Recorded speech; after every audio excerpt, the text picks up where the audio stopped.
Hello, and welcome to another episode of The Art of Protection, where the author and I discuss all things related to close protection, utilizing designated, incidental, and counterintelligence. In this episode, I talked to Michael about transport security.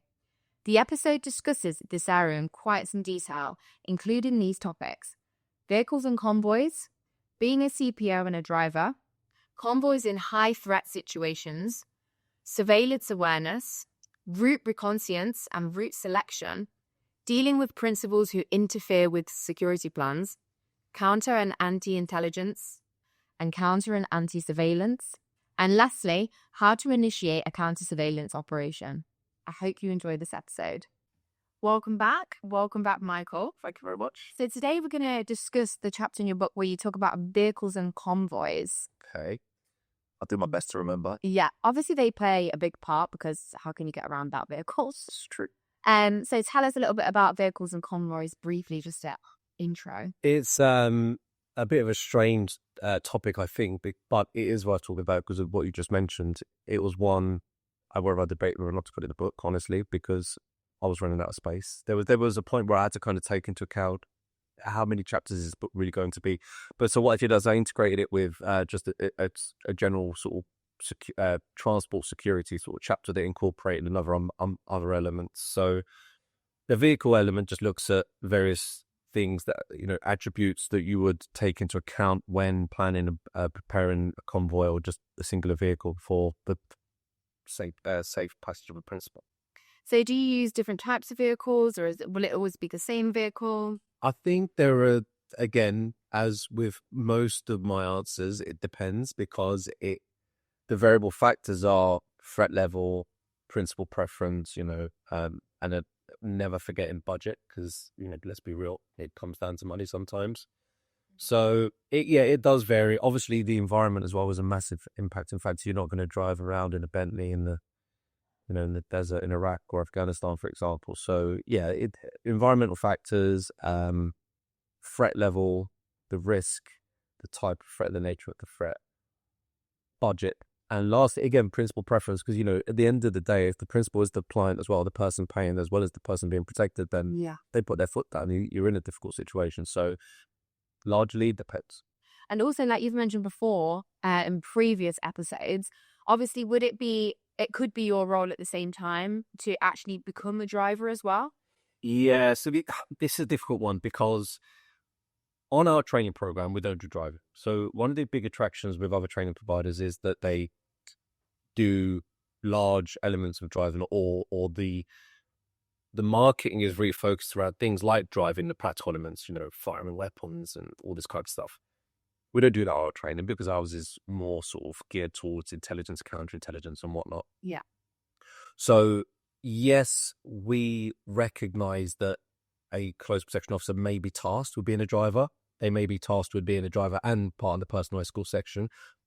There is a high likelihood in some cases that they will be the driver / bodyguard for the whole family. I've been in that situation for at least 2 families I've worked for in the past. However, it's a difficult thing to discuss really in the sense, when we compare it to the course and attribute the kind of reality element to the training program, because when it comes to the training, we kind of discourage people from focusing on that. But in reality, there is a bit of a contradiction in that sense. Yes, there is a likelihood that they will be a driver.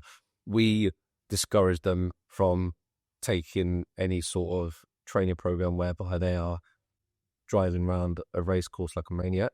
If it's a real practical and pragmatic course whereby the maneuvers that they are going to learn are in line with what they might have to implement, then yeah, fine, of course. But again, our training program doesn't do that, and I think that's one of the sort of downsides of it. And how do you balance between high profile and low profile when choosing the vehicle without compromising either? Yeah, it's a difficult one. Again, there are loads of different answers, but in practice, it does come down to the principal preference. If they had their own vehicle and they've just spent £350,000 on a Bentley Mulsanne or sort of £300,000 on a G-Wagon or whatever it is, they're going to want to drive that. They're going to want someone else to drive that for them. So the profile thing just goes out the window. The theory, however, is that, if we are trying to maintain a low profile because of the outcome of a threat assessment, then a sort of more subtle vehicle would be preferable, generic color, generic make, model. But again, trying to get an ultra high net worth individual into the back of a Ford Focus or something like that, or a Toyota Prius is going to be, in some cases, not all, but in some cases it might be challenging. And what are the most common mistakes you say that people make when they're planning these convoys in a high threat situation? The biggest issues, Yeah, the most common mistakes. So if you're planning a convoy, part of the journey is difficult when, or it's a high threat environment. I suppose, I don't know what mistakes are made, honestly. I can't really attest to individual errors. But I think things that are overlooked potentially, medical equipment, emergency rendezvous points, things like that. All of these things, all of these attributes are really, really important. So I just kind of run through them because I don't think I could positively, answer your question. But things that need to be taken into account are things like, and I hope I'm not sort of answering another one of your questions now, but if I am, sorry. So it's things like the distance, the type of venue that they're going to, the security that's available at the venue, the environment. Of course, if it's a desert environment, you're going to drive in a Ford, a sort of a Ford saloon, as it were. You need to take into account the threat level, obviously, because whether or not the vehicle needs to be soft-skinned or armored. Do we need to think about the tires, the protection around the fuel tank? Do we need the extra protection around the fuel tank? Because vehicles, you can get vehicles with those. Do we need a ballistic proof vehicle, which just said armored? Do we need to have a backup vehicle? Do we need to have a covert backup vehicle that isn't necessarily identified by the enemy as a backup vehicle? Medical equipment, arms, are the team armed? Things like that. And there are a multitude of attributes. I'll be honest with you, my mind's kind of tying itself in a knot at the moment because I've not looked at that chapter or reviewed it in a long time. It's last edited, from what I recall, about 7 months ago. Yeah. So those are the things that need to be taken into account. So each assessment will be done on a sort of case-by-case basis. And so we briefly mentioned budget, but would you say that budget is a massive role on how much security and protection you can have on your car? Yeah, I think so. Because I don't know the costings, honestly. I've got, I guess, some purchases quite frequently, as you can imagine, but I don't know what the costs are. Yes, an armored vehicle will be a lot more expensive, not only to buy, but to run. Yeah. Because they're heavier. So fuel will be more expensive. There'll be other implications as well. And it does all come down to money. In reality, I know, when we talk about training programs and things like that, we kind of leave, as far as we can, we try not to talk about those. But even in reality, on the training program, we had talk about the training in reality in real life, because we don't want them to be disappointed. And if there's a misalignment of expectations, that's where issues can arise potentially. So yes, the short answer is, there is a budget issue. There's the money has to be taken into account. And what's your future perspective on the role of AI in vehicles and protected security? Well, vehicles is hard to say, honestly. I just don't know. I like to think of myself as a bit of futurologist. I like to look at how AI can impact things. In terms of the actual physical vehicle itself, I don't honestly know. I think there is a kind of answer that's brewing in my mind, which relates to hacking, and I'll come back to that. It's not necessarily AI-led. One of the things that we have to do, which I think we're going to talk about at the moment, is route reconnaissance and route selection. Now, this is supposed to be done manually, and I think it will be done manually for a long time, up until we can get driverless vehicles to go and do route reconnaissance on our behalf, and ours being, humans. So Plus, you use driverless taxis. yeah, well, driverless cars are a bit of a way off in most places, honestly, because they only work in gridded environments like the US, where all of their streets are gridded. In the UK and places like Australia, they won't work for a while because they can't quite get their head around the road markings, and they can't quite get their head around the fact that the streets aren't all, straight, and then horizontal or vertical, basically. So yeah, that, I think it's a way off. It's not going to be possible. They'll figure it out. Of course it will. But, and answer your question is, first of all, I think a self-driving vehicles or driverless vehicles will be utilized by a security team to conduct route recces where necessary, because they're not always necessary. Honestly, they're not. So that will take place. And the next thing I touched upon was hacking. So vehicles now, as you can imagine, have different systems within, and navigation systems just one very, very obvious example. So if someone is able to hack into a vehicle's navigation system, it will be able to tell not only where it's been, but potentially where it's going as well. So provide live tracking to the hacker. So the hacks will be vulnerable in that sense. And in terms of, would that be AI-led? I don't know. I mean, yeah, AI, I suppose, in time, AI can create software that can do that. And I think AI may be able to kind of speed up the process and expedite some of the sort of, whatever the things are that are involved with that. I'm not really, I don't, honestly, I don't know. I'm not a hacker. So, Yeah. but yeah, so I think potentially it can be impacted by that. But that, I don't know that addresses your question definitively, but it's hard with vehicles because AI is very much a virtual thing. And we're in a time where we're still kind of waiting to see what that crossover is going to look like. Yeah. And what's your opinion on, I'd say, well, Dubai's getting flying taxis, right? Do you think that'd be anything that... Listen, I love this country. I love this city. But in Dubai, taxi driver, you only got to live here or to come here a few times a year to know that every time you go down one of the streets, there's cab drivers are crashing into each other all the time. Yeah. They are, right? If you put them behind something that can fly, I know. I'll probably leave. It's crazy. So if they're going to be driverless and they're flying, okay, that's one thing. But if they're being flown by no, I'm leaving. I'm out of here. Don't forget it. There's no chance. Do you know what I think what you're alluding to is this idea that driverless vehicles become air-based, and that will be, again, potentially good and bad for principals depending on their situation, because they'll be quicker to get from one place to another. It'd probably be safer because air travel is the safest form of travel at the moment. Yeah. When you start putting AI in charge of it, yes, in theory, it will think quicker and respond and react quicker than a human, but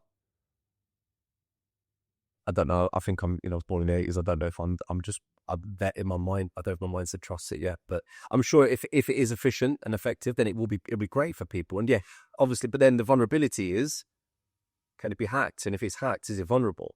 So there's always a plus side and a downside. You then move on in the book and to talk about embossing and debussing. Yeah? That's the one. That's the one. I said it right tonight. So tell us a little bit about embossing and debussing. Embossing and debussing is just this really kind of basic methodology of getting a principal in and out car. It's something that we have to talk about, and annoyingly we have to talk about in detail.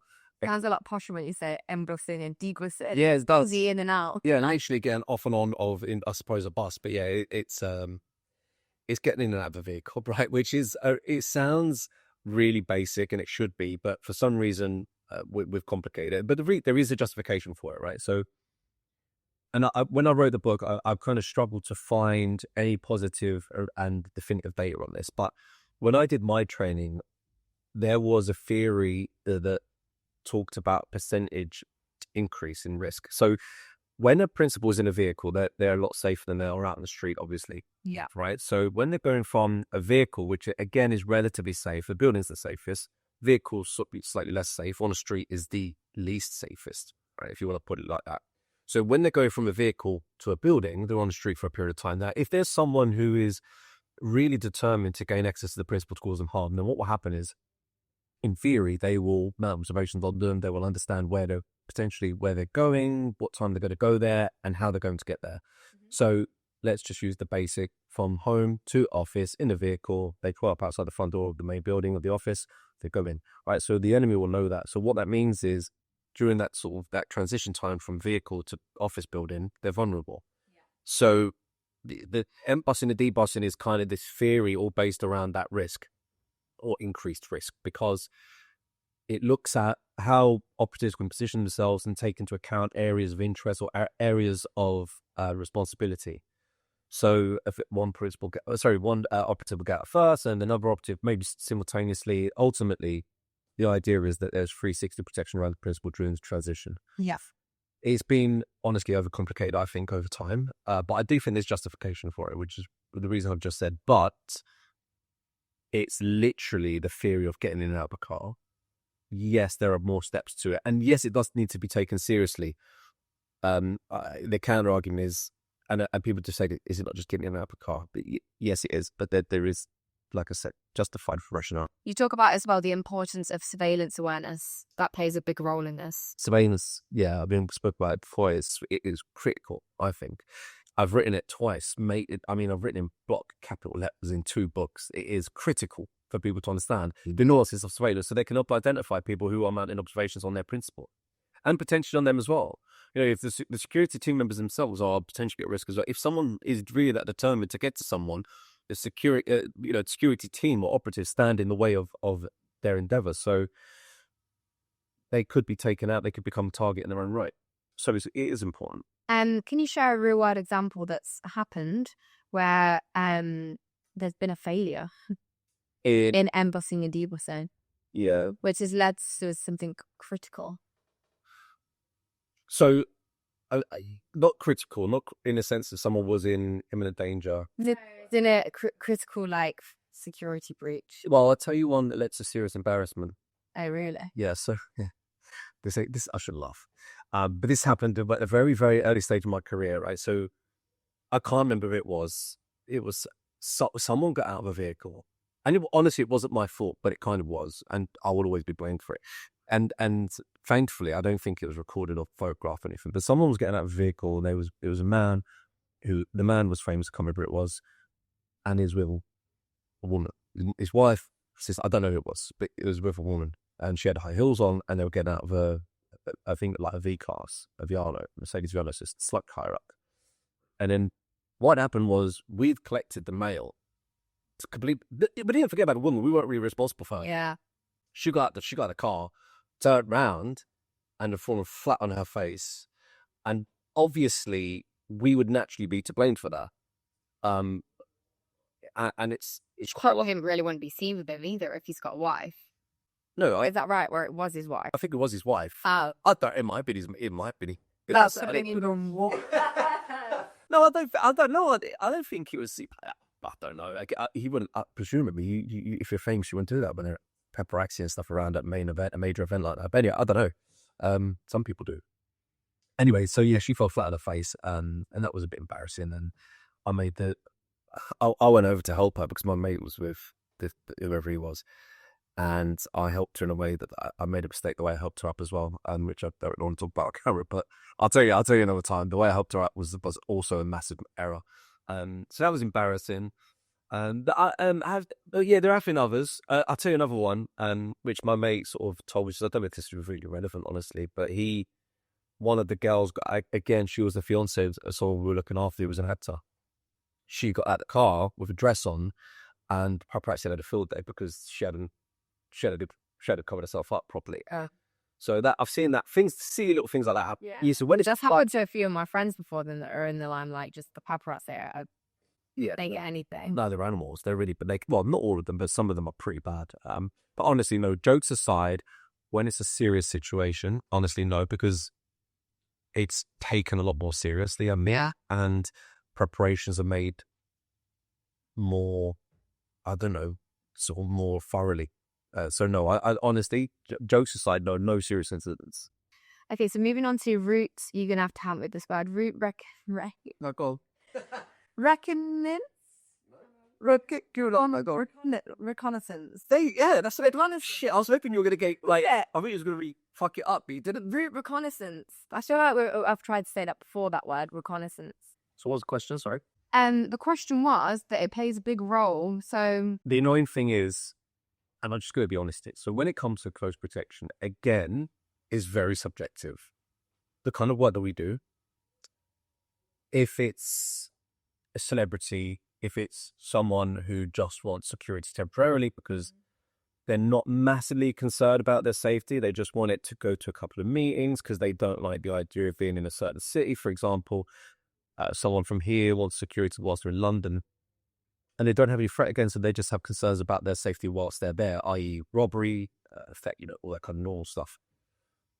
Then route reconnaissance wouldn't necessarily be implemented or route route reconnaissance, route selection wouldn't be a thing because it's very, very time consuming, honestly. It really takes a lot of time to implement. If, for example, choosing one of the examples in the book, Operation Glaxo, someone's been threatened by a serious organization who have the capability, both financially and other resources, the ability to covertly monitor someone for prolonged periods of time, then they would potentially mount long-term observations on vehicle movements, right? So what it means is we need to ensure that, as far as we reasonably can, vehicles, the journey in terms of, sorry, I've left this out. Trying to think, I'm trying to get my correct vocabulary here. That the journey is undertaken with the minimization of stopping, bottlenecks, avoiding traffic, roadworks, things like that, right?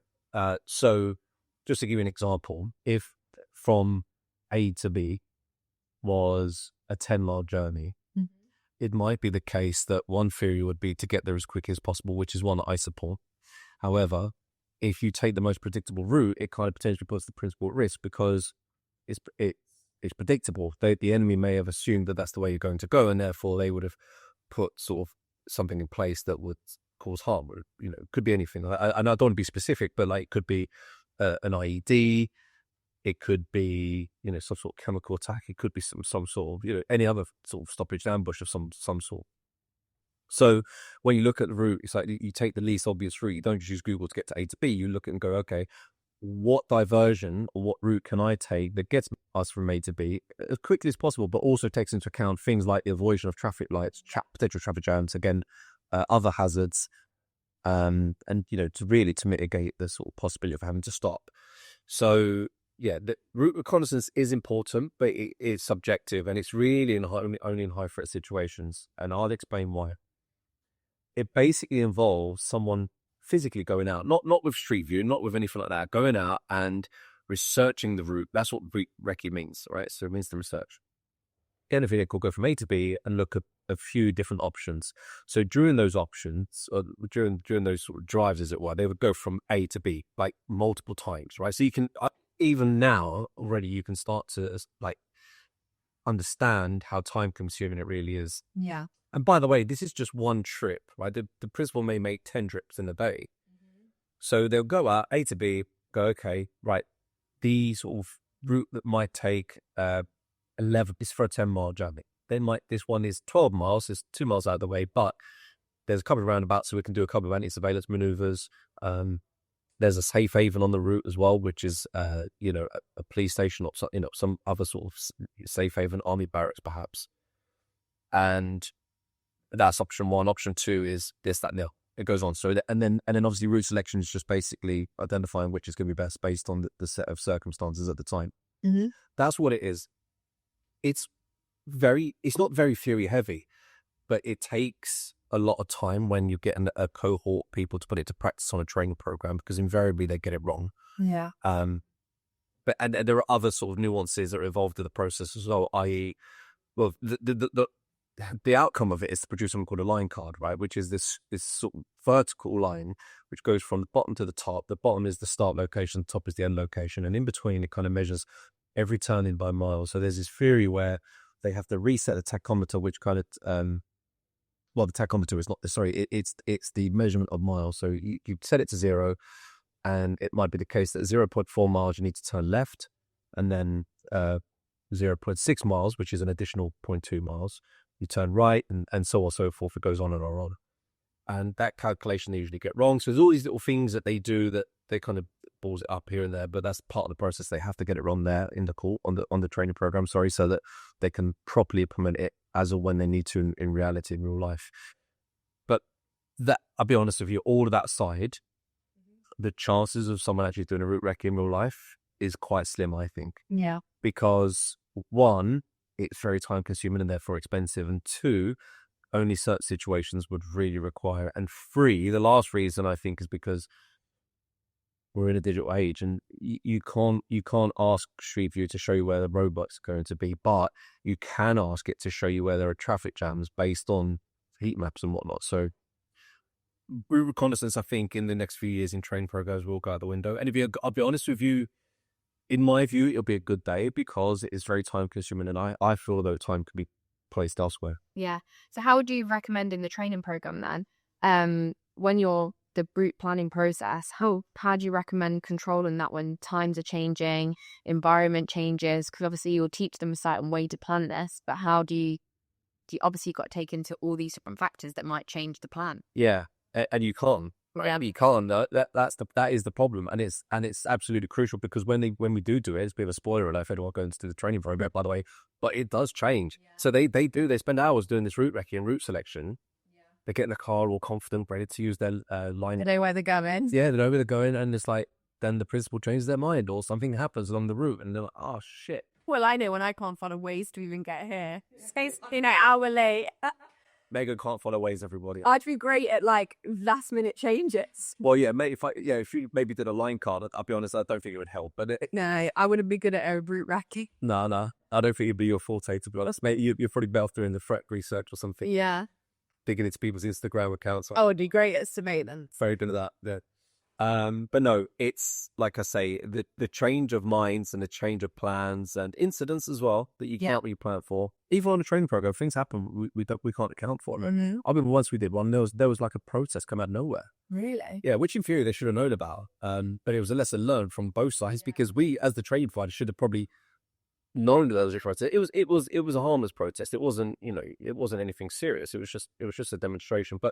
And it was in central London, so it was very controlled. However, they also probably should have been aware of it because actually when they do their daily intelligence reports, one of the elements is international news, national news, local news, and a few other items that go on it just as part of the checklist, default checklist. So, and they hadn't done it for some reason, so they missed out on that. And that was a great lesson that you can't plan for. But no, sorry, let me just give you a short answer.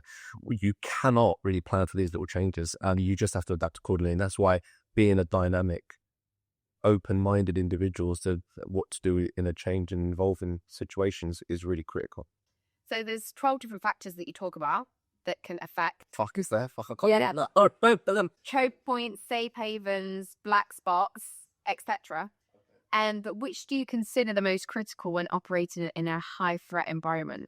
And why? Choke points, I think, because that means you're going to have to stop. And the basic theory, basic kind of common sense tells you that in a high threat situation, you need to give convoy movement. The team will do well to avoid convoy from stopping as far as reasonably practicable.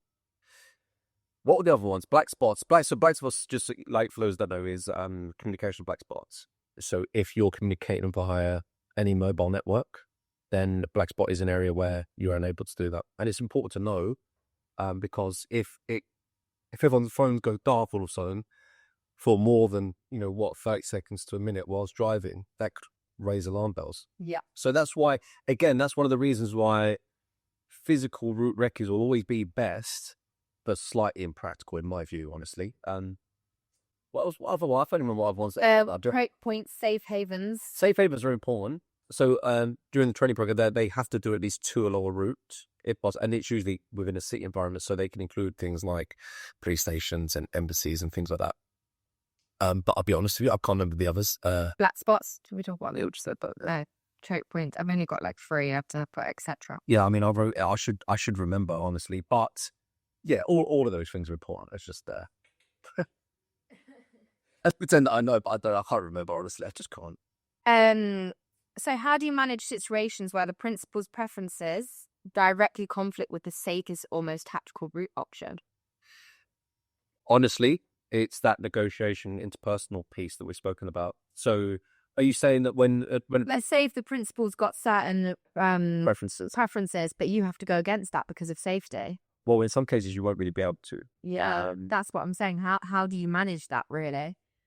In a wonderful world, you tell them to shut up and cut up. Yeah. And you carry on. Because in my eyes, if I had someone looking after me, obviously, whatever they say, at this point in a high threat I should trust them enough. Obviously, it's a trust thing as well that comes into play. Yeah, exactly. And I hate to use this example, right? I really do believe I'm sorry, everyone, right? But you know the film The Bodyguard? Yeah, I actually already have that note. That just keep thinking of. So if you watch that, the early stages of it, she thinks he's an idiot. You're just security. Shut the fuck up. Do as I say. You know, all that kind of stuff. Until something goes horribly wrong, she shits herself, and then he's basically in control. So, and he's the decision maker when it comes to security. So, using that analogy, ideally we would be in control, but 9 times out of 10, they don't take the threat seriously enough, or 2, they still like just had that desire to be in control. So how do you navigate it? Well, you can attempt to navigate as far as you reasonably can with negotiation skills and interpersonal skills, and say, look, this is what we strongly recommend. Yeah. If they still say, no, I don't want to do that, realistically, what are you going to do? And this is the answer that a lot of close protection or bodyguards don't like it and being said, because it is reality. What are you going to do? You can't force them. You just, well, you can, I suppose, to some extent, you can't do. But I suppose it depends as well how much in danger the person is. Well, this is the other thing, right? So if, for example, it's someone who is being afforded protection by a state, then they won't really have a choice. I've never worked with the British royal family. I've met a couple, but I've never worked with them in that sense. I don't know for sure, but I'm going to I think safely assume that there will be situations where the close protection team or someone within it will be able to put the foot down and say, no, sir, that is not happening. Categorically, no. Again, probably not. It's certainly, if it's the monarch, then maybe not. But I guess there are some situations where they can do that. I think politicians, almost certainly they have authority to override the politician's decision or an MP's decision to do or not do something. To a certain extent, because the police force members who are tasked with close protection for members of parliament are assigned by the state. It's not as if the MPs are paying their salary. It's so I don't know for sure. Again, I probably need to factor that, but I'm going to assume that they will have the ability to kind of overrule them in terms of, no, I'm tasked with getting you here safely. This is what we're going to do. Yeah. And with private individuals, probably not, unless you're working with one of the children. And when I say children, I mean the children of the principal. Children could be up to 30 years of age still. Don't forget, I'm not talking about an actual child necessarily. Yeah. But in situations like that, I've been told categorically, you are making the decision by the parents, by the dad. Because in certain cultures, the dad is in charge, right? And he's told me, like, you tell him if you wanted to do so, do it. And again, but then it's like, I was talking to a 25-year-old person, and they're not stupid either. Do you know what I mean? So it's challenging. But there have been situations where I've said, no, I'm doing what I do. If you want to challenge me later on and sort of try to send me off at some point, then you can. But this is for the best. Difficult situations, but yeah, you have to get through it with negotiation skills, I think. So how about when you're operating, or if you're operating in a foreign or high risk situation, how can you manage having limited access? What? Like if you're in a foreign country, you might have limited access to where you can actually go. It's not like being British, or if you've got like you might have unreliable local intelligence. You might have do you know what I mean? How if you're traveling overseas, when operating in a foreign or high risk situation, how do you compensate for limited access or local intelligence? Again, it depends on variables. So I think the big factor here is money. Honestly, so it's the resources of the principal or the client, whoever's paying for the security. So if you are being put in a scenario whereby you don't have much information as to where, how the threat may apply to the principal in any one given geographical region, then you're going to have problems.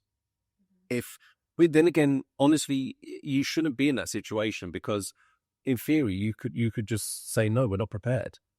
Again, there's a balance of, but, we are going. So deal with it, put up with it, and dynamically do your job. Well, a lot of it, I've heard this before, just do your job.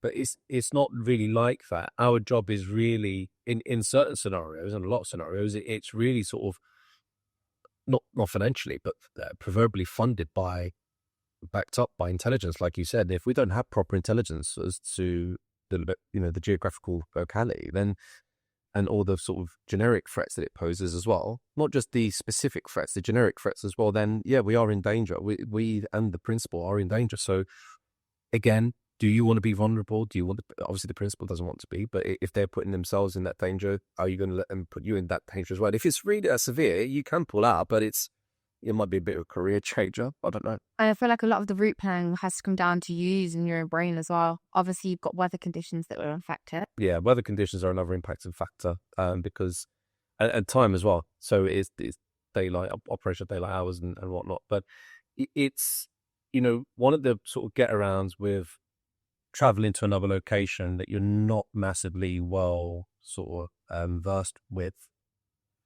then utilizing local operatives is an option. So that's an alternative solution potentially, but then there's a trust issue. How far do you go with it? Do you do background checks on the actual operatives as well as the security company that you've engaged? How well and how much can you trust these individuals and the company? The multitude of factors that come into play. But yeah, it's just risk mitigation is really the endeavor of just looking at everything, looking at the threat, looking at all the associated risks and minimize them as much as you reasonably can. And again, the major factor is time and money. So major factors, time and money. If those haven't been taken into account, you will have problems. Almost certainly will have problems, especially in a high threat situation. Mm-hmm. You've just mentioned about, obviously, you used the scenario about going around a roundabout a couple of moments ago in a question. And can you explain the difference between counter and anti-surveillance? Yeah, they're very much confused, by the way. And they're somewhat similar in nature, but we do need to define them in training and in theory. Anti-surveillance are maneuvers that are conducted in order to mitigate the risk of you being followed. Mm-hmm. So, for example, if you're in a vehicle, then sort of driving around about twice does one of two things potentially. It either helps you identify for being followed, which is not anti-surveillance, or it acts as a deterrent to the person following, because to some extent, and it's subjective, it is subjective, the person or team following might think they're doing that as an anti-surveillance maneuver, they're slightly more aware than we assumed they were, and therefore they may sort of back off. And that means we've antied surveillance, as it were. That's the proper English, but we've prevented surveillance from taking place. Yeah. Right? Because we've sort of scared them off a little bit. Or it's a sort of methodology that means that you've lost them. So it might be the case that you sped up at certain junctions, or you've taken a slow process at traffic lights. They've had to stop. You haven't. You go through it. You manage to get through it at a green light or an amber light. You put your foot down and they're stopped at traffic lights. That's anti-surveillance. You prevented surveillance from taking place. Yeah. Counter-surveillance is essentially identical, and it's similar. I mean, in terms of definition of the words, it is the same. Like counter is anti. It's the same thing, I think. So they're synonymous with one another. But in the way we differentiate is counter-surveillance is the endeavor of identifying who is following you. So anti is to stop it. Counter is to identify who's responsible. Okay. So what do you think is most important? Are they both on the same sort of level, or is anti more important in the situation or the counter? I think it depends. Again, I keep fucking saying it depends, but it really does depend, because it's hard to give a proper answer, because it does actually, I agree with what you're saying, it's a real life situation. It's so subjective. So it could be different. That's why in the book we have two fictitious examples all the way through to give two different views. But it might be, so if, for example, what I didn't mention actually was counter surveillance is also not only to find out who's responsible, but also to find out if indeed you are being followed in the first place. Yeah. So in that sense, it might be the case that someone's following you. So one of the examples we give in the course, bit of spoiler alert again, is that, we've done this historically, so we're changing now for future courses, right? But we had, whilst the team were protecting the principal out on the ground during the training program, we had someone take photographs of the principal, right? So it was obvious they're being followed. So anti-surveillance at that point is kind of pointless, right? We know that the principal's being followed, so they need to do something about it. You would then implement counter-surveillance. So to identify that we are being followed, we know we're being followed, so that's pointless. So who's following us? So that, equally is important. I think, I would argue counter-surveillance is slightly more important. I think, I could be wrong, Because I think anti-surveillance really is just to prevent you being followed in certain situations is useful and beneficial. Yeah. The counter surveillance, obviously the anti happens, that will be the person that's driving the vehicle or the person that's out on the field, obviously. The counter surveillance, will that come at the same time? So if you are actively being followed, will you have to do the counter surveillance at the same time? Or is that coming from an outsourced team, if you understand what I'm saying? No, I do know what you mean.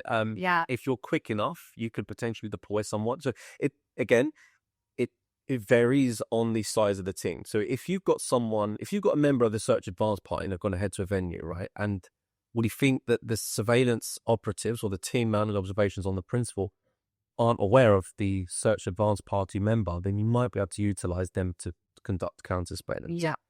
I think that's a bit risky, honestly. My cautious suggestion would be to implement a proper operation. That involves sitting down with the principal, setting up a team, not just one person, a team ideally, and saying, look, Mr. Principal, this is what the situation is, right?